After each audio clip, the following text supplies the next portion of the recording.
Kubu-kubu merupakan antara peninggalan bersejarah yang utama di negeri ini.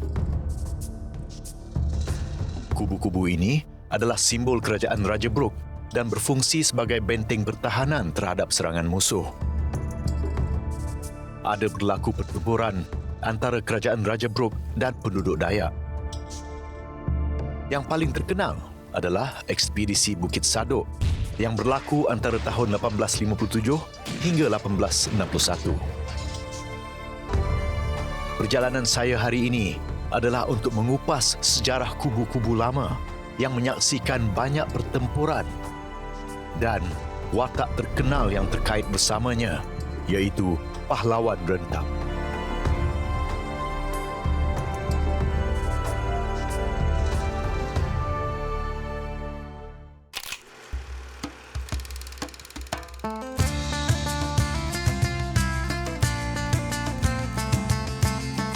Saya Tony Yusof, anak Sarawak, bumi Kenyalang. Sebelum saya mencecah usia 50, saya telah membuat satu bucket list untuk mengenali asal-usul negeri kelahiran saya dengan menerokai beberapa lokasi bersejarah yang berkaitan dengan pembentukan negeri ini.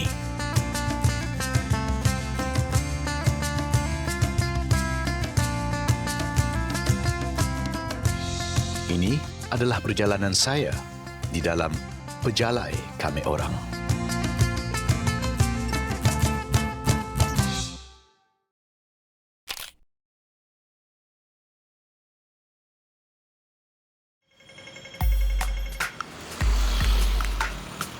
Nasib baik cuaca okey di Kuching hari ini.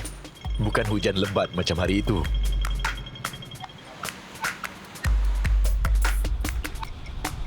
Saya ingin melawat salah seorang kawan lama yang pernah mencacah tatu di badan saya.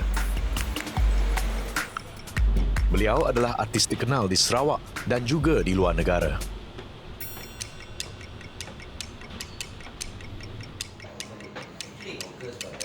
Hey man, Hey bro, how are you? how are you? Long time no see. Marita. Mana. Come.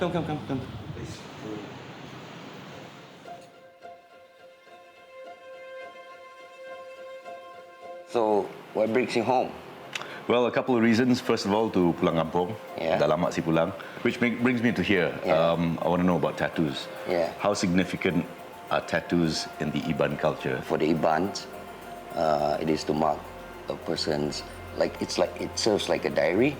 Right. Every point of a person's life, so it is to mark that point of life, What have they gone through, what have they contributed to society, what have they achieved, And of course, certain tattoos that only you get to earn them,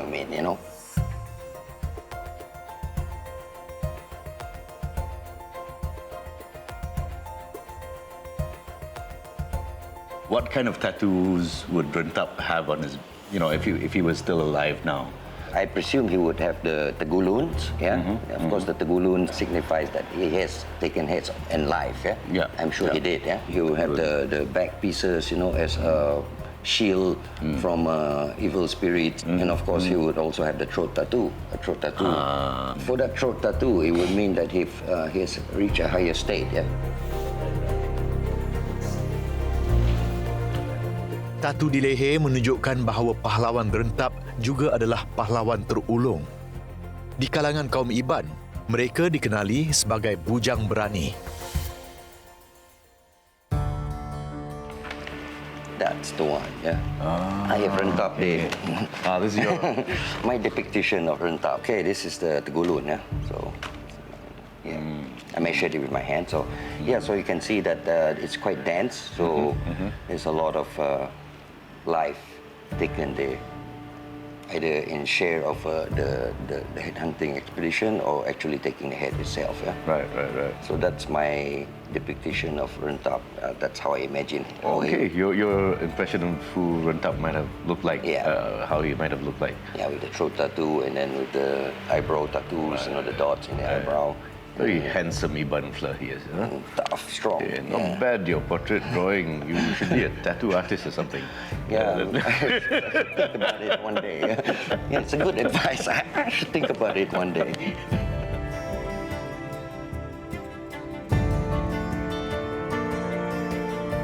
After this, where you guys heading? We're going to Betong. If possible, we want to go to the DO's office because apparently there's this cannon there. Ada Bujang Timpang Berang. Yes. The Rentap cannon, yeah? There's a myth behind it, so you should try it. So What is it? this is what the myth says, yeah? Yeah. If you put your hands into the mouth of the cannon, Yeah. and you lift it, you can take it home. Oh, like the Excalibur, right? Yeah, like Excalibur, yeah. Right. You can take it out, it's yours. Yeah, so it basically means that you are the rightful owner. I'm gonna give it a try, bro. You should. Wish me luck. Yeah. Take my advice on that one. Yeah? Okay, thank you. All right. Sebelum berangkat, Ernesto tunjuk saya beberapa koleksi gambar postcard lama dan saya dapat mengimbau kembali kenangan saya di sini bertahun yang lalu.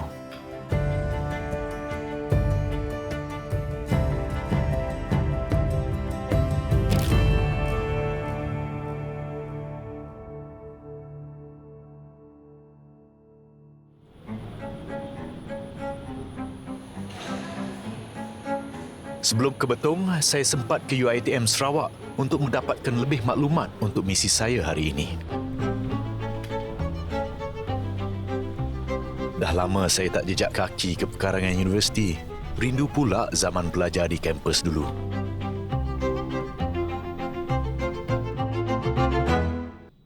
As we all know, Rentap is a famous name actually in the Iban community.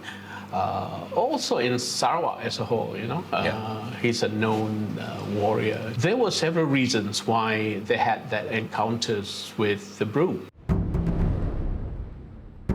Rentap was just trying to defend his territories. Western writers would label him as pirates. How could he be pirates? They were like staying inland, This foreign power of foreigners, totally foreign to them, are trying to encroach into the area. So what would you expect them to do? What would you do? What would you do? You would your backyard. Definitely, you would defend your territories. Banyak juga pandangan berbeza tentang pahlawan Rentap ini. Walau bagaimanapun, saya tetap mendengar dengan hati yang terbuka. Can you tell me about the story of the infamous battle at Bukit Sadok? There were 3 battles actually, 3 battles or expeditions by the Raja, started with James Brooke, and eventually it was Charles towards the end of it who managed to dislodge Rentap from Bukit Sadok fortress. The first 2 expeditions were not very organized on the part of Brooks, probably because they were like underestimating Rentap. They thought, they were only using spears, blowpipes, etc. Not until towards the end of it, I think probably Charles must have learned the fact that Rentap is a power to reckon with.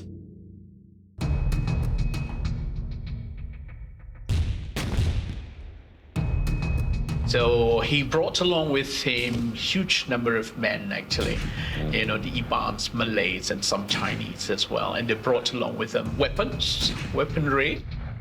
They have all the advantage against Rentap. And Rentap, unfortunately, they only had that one cannon. They call it the Bujang Timpang Berang. So I've heard. Yes, the only cannon that they had, I guess. But finally, because of the intensity of the sort of attack, Rentap had to retreat. So what happened to Rentap after that battle? Yeah, he retreated to the upper river in the Kanawit area. Probably as he grew older, he could not command any following, to fight back against the Raja. But one thing about Rentap was that he never surrendered. So that was how it was in the olden days. Yeah. Yes, I would love to come back and have another chat with you, Professor. Yeah, Thank you so much for this All right. session. Thank you, I really Tony. enjoyed myself. Thank you. Yeah, all right.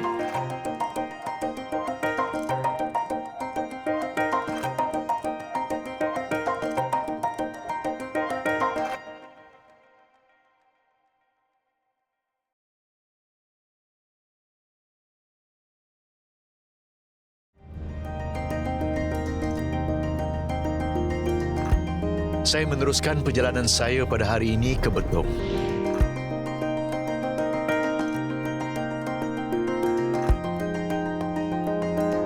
Apakan daya, radio pula tiba-tiba rosak. Apalagi, sayalah penghibur hati di jalan. Moga dapat membangkitkan, sedarlah kamu wahai insan. Tak mungkin hilang irama dan lagu, bagaikan kembang sentiasa bermadu. Andai dipisah lagu dan irama, lemah tiada berjiwa hampa.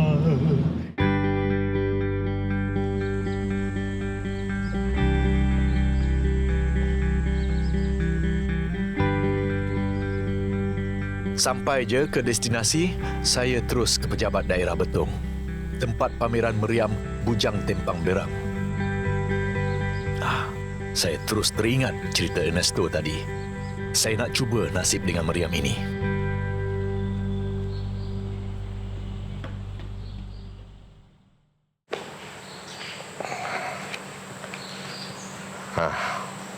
Inilah dia, meriam Bujang Timpang Berang.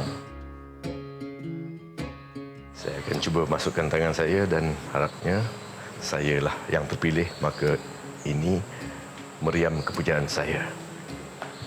Kita cuba. Genggam pun tak boleh masuk.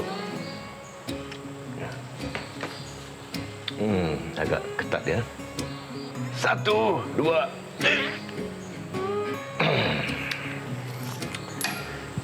Tak menjadi. Sabar. One more time.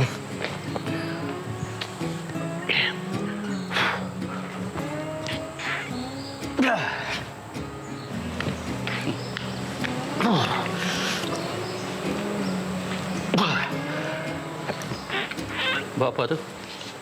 Saya mau cuba angkat meriam ni. Oh. Dapat? Tidak dapat. Tak dapat. Berat mustahil. sangat. Mustahil. Orang biasa mustahil dapat angkat. Setahu saya kecuali satu orang yang dapat angkat ni zaman dulu, iaitu menantu rentap yang bernama Layang. Oh. Saya dengar cerita dari mendiang datuk saya. Oh. Kecuali Layang yang dapat angkat ni. Saya Tony. Ya. Encik ni siapa? Tuan rumah Lipa, anak nyawai dari Rumah Panjang Tanuk. Oh, tuan rumah. KK kampung mana? Kampung Tanuk. Kampung Tanuk. Okey. Kalau macam tu, mari kita borak pasal ni. Boleh. Ya, mari.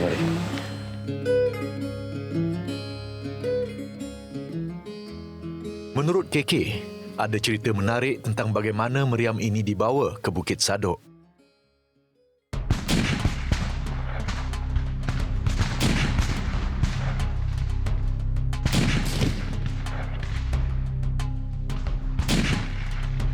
Masa perang Bukit Sadok, anak rakayana pemancar Dana Bayang yang bernama Nanang atau orang kaya Nanang membawa meriam ini ke Bukit Sadok. Dalam pertengahan perjalanan mereka berhenti, mungkin kerana penat. Moyang saya yang bernama Nyawai atau yang berjolokkan dia Gila Badang telah menyindir menantu retap yang bernama Layang. Okey. Moyang saya berkata, rugilah yang ada di sini jadi menantu orang Raja Berani kalau tidak dapat memikul meriam ini satu orang naik ke atas bukit. Kemudian Layang merasa tercabar. Kemudian Layang meminta untuk memikul ini satu orang. Tidak sampai ke atas bukit, batu yang tempat beliau pijak itu tergelincir. Meriam jatuh dari bahu beliau dan dia bergolek di atas bukit, kemudian terkena pokok kayu. Dia punya berang dalam bahasa Iban, dia punya handle itu patah satu. Oh, sebab itu nama dia Bujang Timpang Berang. Tapi dia berjaya, mula-mula dia pikul seorang-seorang. Berjaya.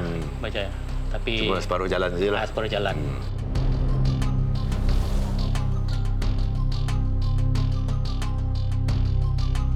Selepas perang Bukit Sadok ketiga kali, tahun 1863, Rentap kalah sebab Rakyat Nanang tidak menjebelahi beliau lagi. Dia lari ke Bukit Julau, melarikan diri. Meriam ini tinggal di Bukit Sadok selama 60 tahun. Seorang penghulu dari Sepak yang bernama Penghulu Nji membawa rombongan pengikutnya mengambil meriam ini turun dari Bukit Sadok dan diserahkan kepada keturunan pemancar bayang di Rumah Panjang Bulu Hantu, iaitu orang kaya Insol.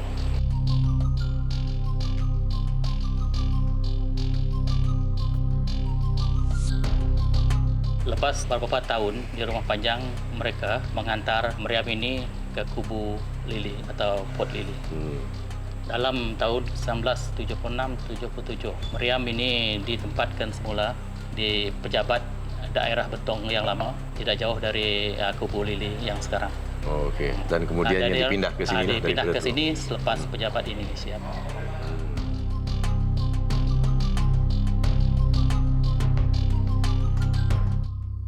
Dan memang terbuktilah orang biasa seperti saya memang tak boleh nak angkat sebab berat sangat. Memang terbukti, mustahil. Nampaknya saya bukan orang terpilih lah. Ya. Okey, terima kasih. Okay. Ya. Terima kasih. Kita jumpa lagi ya. Ya, sama-sama. Saya dah belajar banyak pasal Ya, bujang timpang berang ni. sama-sama.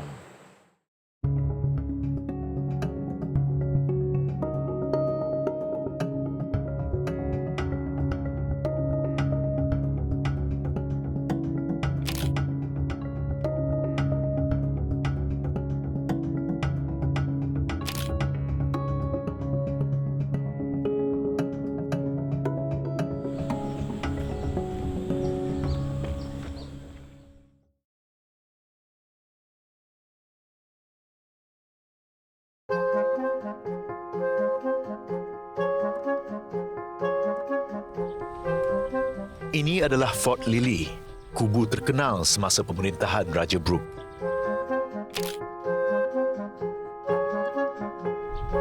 Dengan usia lebih 150 tahun, saya tak dapat bayangkan bagaimana bangunan kayu ini masih bertahan. Saya yang hampir berumur 50 tahun ini pun dah rasa cukup tua. Mari kita masuk.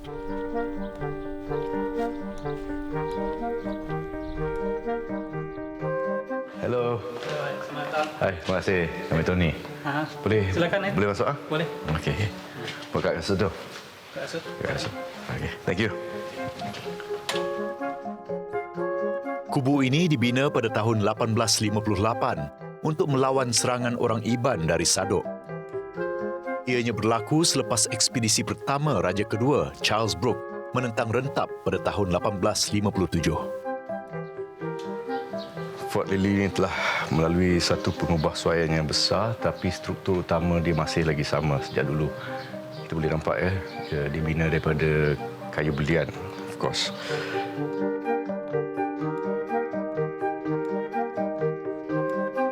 Dan ini nampak gayanya macam lubang untuk meriam. Kita letak meriam kat sini, kita tembak ke sana. Okey.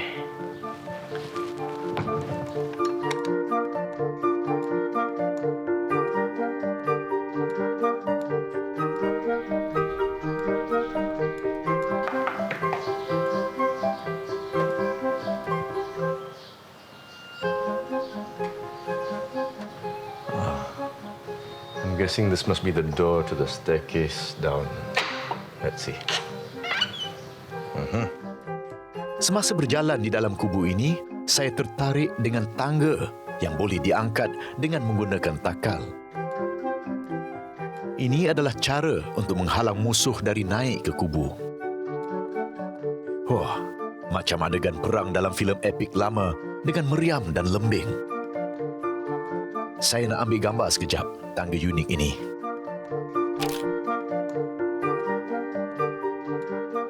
Ada juga bilik rahsia di dalam kubu ini. Ia berada di tingkat atas sekali.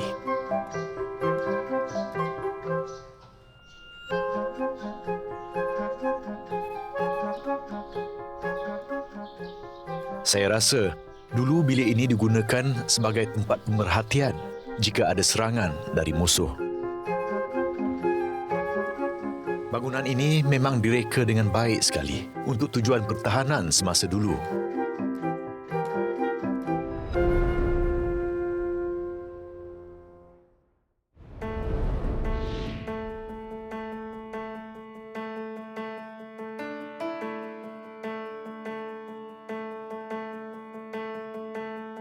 Ini adalah Bandar Semanggang di dalam daerah Seri Aman. Destinasi terakhir saya di dalam episod kali ini. Saya mahu ke kubu terkenal di sini, iaitu Fort Alice.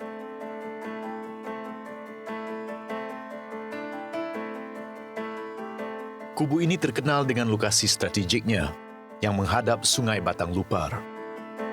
Kubu ini dibina setelah pahlawan rentap ditewaskan. Sekarang, kubu ini dijadikan Muzium Warisan Seri Aman.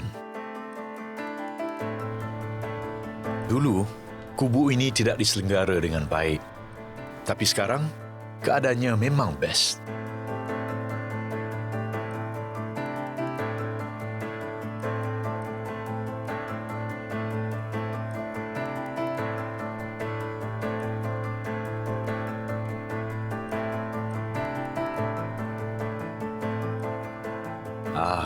Akhirnya nampak juga meriam-meriam kubu ini.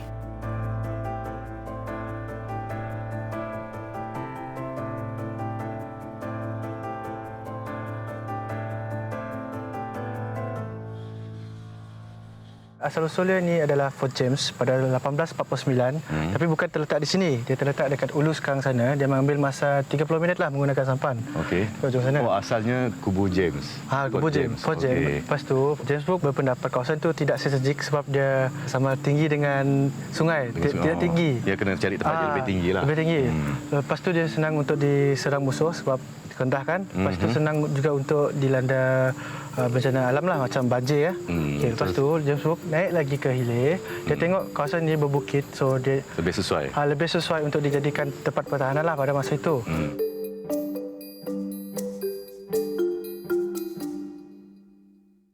Jadi ini Batang Lupa kan? Oh, Batang Lupa yang famous dengan buaya.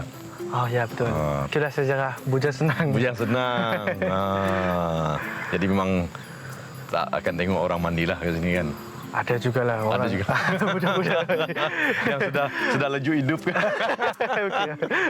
Oh.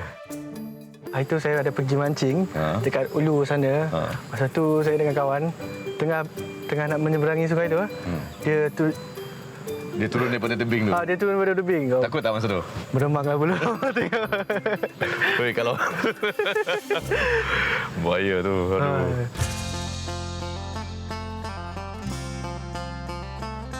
Sebelum saya berangkat, saya sempat mengambil beberapa gambar kubu bersejarah ini.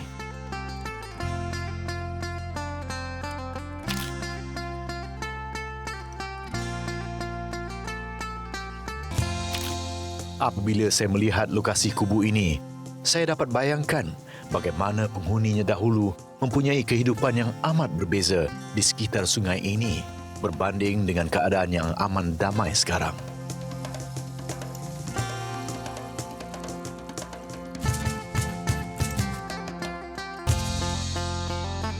Saya tak sabar untuk meneruskan perjalanan saya selepas hari ini.